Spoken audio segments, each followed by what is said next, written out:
Salut les gars, c'est Tom de DigiSmoothie et aujourd'hui je vais vous montrer comment ajouter un CSS personnalisé à votre boutique Shopify. Donc il y a plusieurs façons d'ajouter le CSS personnalisé dans ma vidéo. Je vais vous en montrer 4. La première est d'utiliser l'éditeur de thèmes. Donc je suis maintenant dans l'administration de ma boutique Shopify.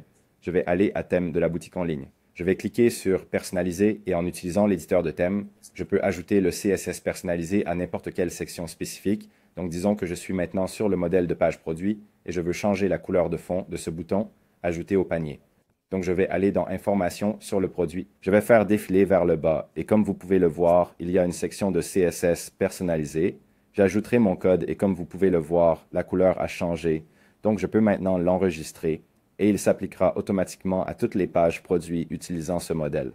L'avantage est que, puisque le CSS est spécifique à cette section, je suis certain que je ne casserai rien d'autre sur la boutique. Un autre avantage est qu'une fois que je fais la mise à jour du thème, tous les CSS personnalisés seront transférés à la nouvelle version, donc je ne perdrai rien.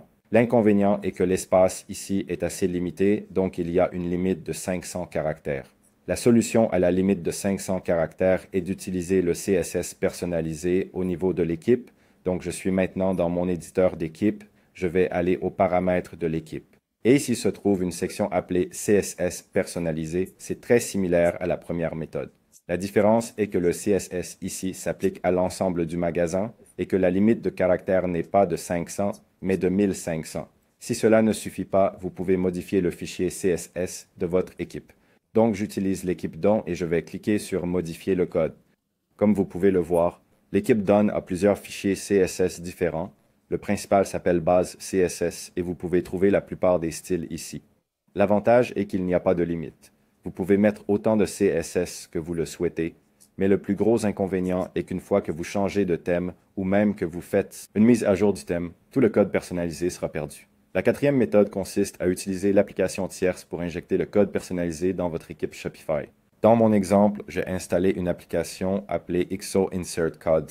Elle est disponible sur le Shopify App Store et elle est totalement gratuite. Alors si vous voulez l'utiliser pour du CSS, assurez-vous d'inclure l'élément style.